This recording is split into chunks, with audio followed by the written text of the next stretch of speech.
En ce moment, vous êtes pessimiste, mais moi personnellement, je pense que le mois de février sera bullish. Dans la période actuelle, c'est pas si évident que ça. Il y a une correction en cours, on ne sait pas encore bien si elle est terminée, et le doute s'est emparé des crypto-bros. Dans cette vidéo, je vais vous montrer un certain nombre d'éléments qui peuvent nous laisser penser qu'à partir de février, ça devrait mieux se passer, notamment à partir de l'investiture de Donald Trump. Je vous parlerai également de quelques actualités, et on regardera des indicateurs et des analyses techniques pour se situer dans le cycle, mais je suis toujours d'avis que l'année 2025 devrait être une très bonne année. Alors vous pouvez mettre un like tout de suite. Au cours de cette vidéo, n'hésitez pas à réagir en commentaire et dire ce que vous en pensez. Si vous découvrez ma chaîne, vous pouvez vous abonner. Si vous la connaissez déjà, vous pouvez aussi activer les notifications pour ne pas manquer mes prochaines vidéos. Et vous pouvez me suivre sur mes réseaux sociaux. Investi dans les cryptos pour être riche dans le futur, paire de couilles dans le futal, ainsi soit-il. Mon bitcoin et mon couteau.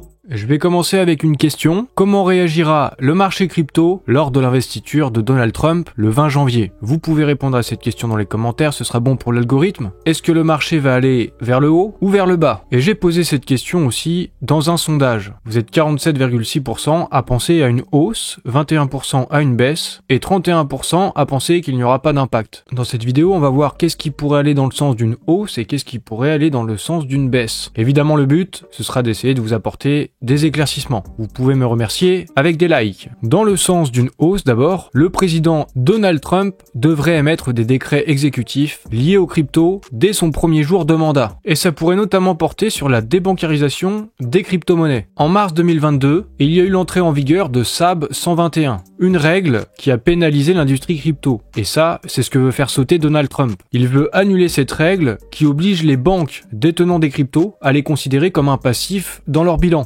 C'est-à-dire que si une banque détient des crypto-monnaies, en a acheté, elle doit le mettre au passif et donc ça nuit à son bilan comptable. Parce que pour contrebalancer ce passif en crypto, ça oblige les banques à augmenter leur capital et donc c'est très contraignant, c'est très compliqué à mettre en œuvre. Donc la plupart des banques n'achètent pas de crypto avec une telle règle. En faisant sauter cette règle-là, on enlève un frein à l'achat de crypto-monnaies par les banques. Et mécaniquement, ça peut donc engendrer une demande supplémentaire pour Bitcoin et les crypto-monnaies, donc plus d'achats. Également, l'administration de Donald Trump prévoit de nommer un conseil consultatif composé de 24 dirigeants spécialisés dans les crypto-monnaies pour rédiger une législation crypto, créer une réserve de Bitcoin et promouvoir la clarté réglementaire. Rapidement après l'investiture de Donald Trump, le cadre réglementaire va devenir concrètement favorable aux cryptos. Donc ça pourrait lancer de l'optimisme. Après les promesses électorales, après son élection, il devrait y avoir des actions concrètes. Logiquement, ça devrait être accueilli positivement par le marché. Maintenant, on va toucher au point plus négatif, qui pourrait faire penser à une baisse du marché crypto. Bon, après, soit dit en passant, le marché a déjà bien corrigé. Le chômage aux États-Unis était de 4,1% en décembre, c'était plus bas que les estimations de 4,2%. Ça signifie donc qu'il y a moins de chômage que prévu, et le marché estime que la Fed ne réduira qu'une seule fois ses taux en 2025, pas avant le mois de juin, suite aux bonnes données sur l'emploi pour le mois de décembre. Ça peut paraître contre-intuitif, mais du coup les marchés ont mal réagi, et je vais vous expliquer pourquoi. Quand on a une baisse du chômage, on a donc une augmentation du nombre de travailleurs. Il y a donc plus de masse salariale, plus d'argent qui est distribué aux gens qui sont employés, et ça correspond à une hausse des salaires. En somme, c'est de l'inflation. Donc pour lutter contre cette inflation, il ne faut pas baisser les taux, il faut les maintenir hauts, et ça les marchés financiers n'aiment pas parce qu'ils s'attendent à ce qu'il y ait moins de liquidités, donc moins d'argent injecté sur les marchés. On a donc des signaux qui sont assez contradictoires. D'un côté, un cadre favorable aux crypto-monnaies, plus que jamais dans la première puissance mondiale, et de l'autre côté, l'économie qui est assez complexe, et c'est l'économie qui régit tout. La liquidité, c'est ça qui fait que les marchés financiers vont à la hausse ou à la baisse. Alors moi, je ne suis pas expert de l'économie, je ne suis pas expert des marchés financiers, mais j'ai tout de même un avis, j'ai fait des études dans ce domaine. Ne pas baisser les taux, c'est prendre le risque de casser l'économie, surtout après une longue période de taux élevés. Mais d'un autre côté, les banques centrales du monde entier et donc la Fed aux États-Unis, elles constatent que l'inflation ne baisse pas suffisamment. Alors elle essaye de maintenir les taux élevés le plus longtemps possible, tout en sachant qu'elle ne pourra pas continuer sur ce chemin-là. Et d'un autre côté, il y a Donald Trump qui va entrer en fonction. Lui, sur sa première année de mandat, il a plutôt intérêt à ouvrir les vannes, même si c'est pas lui qui contrôle directement la Fed. Lors de la première année, il faut qu'il apporte du changement, il faut qu'il ait des bons résultats.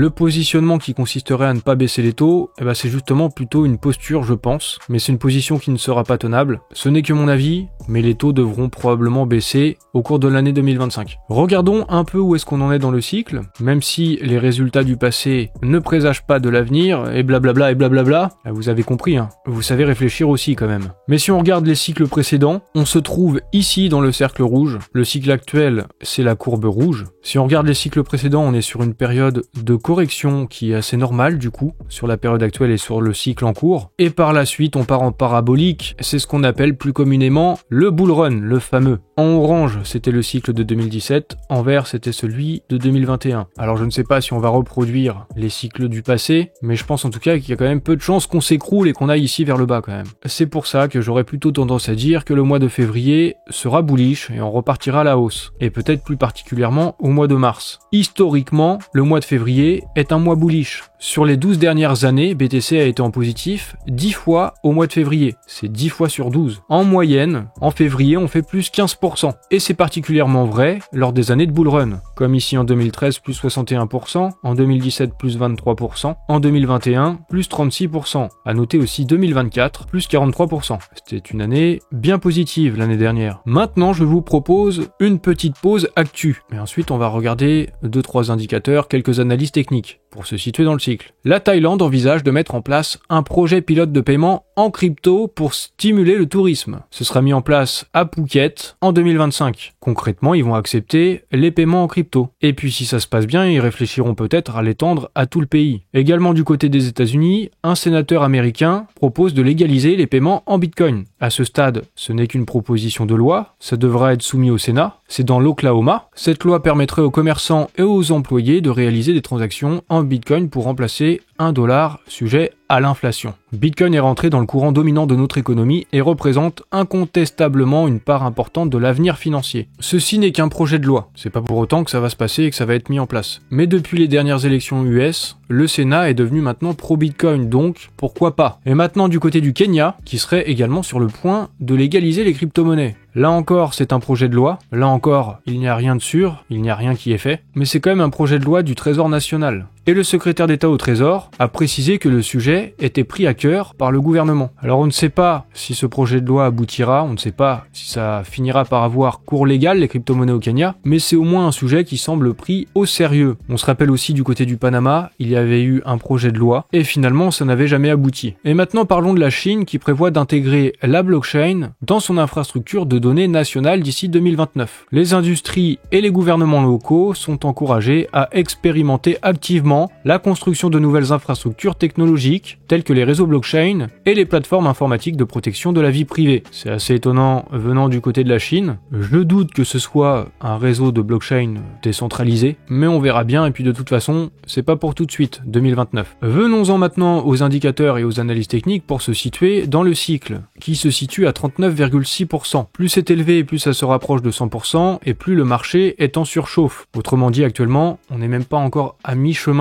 du top, si on en croit en tout cas le Bitcoin Decay Channel Oscillator. Titanov Crypto nous dit que le marché haussier, le bull run, reste intact. Tant que BTC maintient une clôture mensuelle au-dessus du niveau de retracement de Fibonacci des 38,2, la dynamique haussière reste intacte. Entre août et décembre, le BTC a bondi de 120%. Une correction est naturelle, le temps que le marché digère ce rebond. Ne nous empressons pas de parler de bear market, et prenons peut-être un peu de recul, quand on regarde ça comme ça, la correction sur BTC, elle fait moins peur. On peut regarder ça aussi en monthly, et là finalement, il n'y a rien du tout. Je vais repasser en weekly pour faire une petite constatation, une petite comparaison. Si on regarde à partir d'ici, sur la fin de l'année 2023, on a quelque chose qui ressemble à ce qui s'est passé depuis la fin de l'année 2024. Il y a une sorte de parallèle ici, jusqu'ici, là, et le moment actuel. Il y avait une correction au début de l'année 2024, et ensuite s'en était suivi une forte hausse. C'est peut-être pas évident ici sur le graphe. Donc, regardez cette analyse de Titanov Crypto. Il nous dit que la résolution est proche si on fait ce comparatif avec la fin de l'année 2023 et l'année 2024. Comme je vous disais, on a une structure qui est assez similaire avec celle que l'on vit actuellement. Et ça irait aussi plutôt dans le sens d'un mois de février qui serait bullish, avec une accélération et enfin un véritable bull run,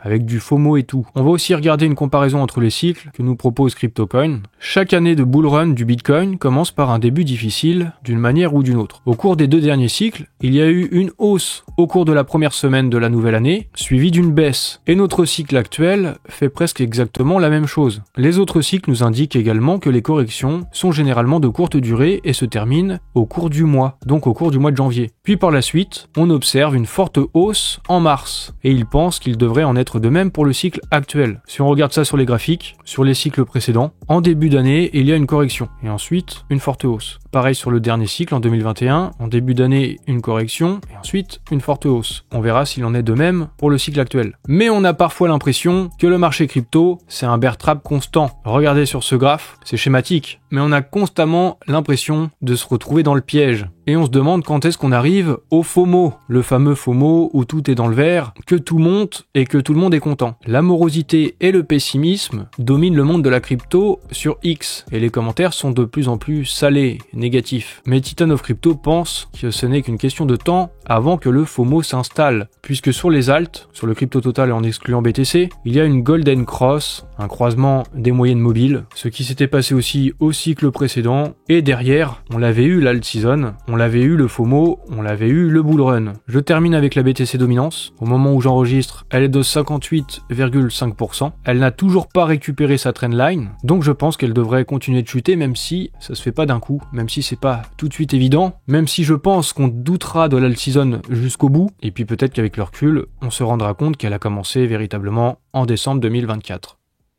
Je sais qu'il est difficile d'être sur ce marché crypto qui nous fait douter en permanence. Ce n'est clairement pas un long fleuve tranquille, et si vos wallets, si vos portefeuilles, si vos cryptos voient leur valeur augmenter au cours de cette année, si vous gagnez de l'argent, on ne pourra pas dire que vous l'aurez volé. Je pense que ça devrait commencer à mieux se passer à partir de février. Une fois que le FOMO débutera, s'il démarre un jour, je pense que tout le monde sera plus détendu, ça ira mieux, et vous serez d'un coup plus positif, plus optimiste, mais il ne faudra pas oublier de prendre vos profits. N'oubliez pas non plus de mettre des likes à cette vidéo, de lâcher des commentaires pour aider au référencement. Vous pouvez me suivre sur les réseaux sociaux, vous abonner à la chaîne et activer les notifications.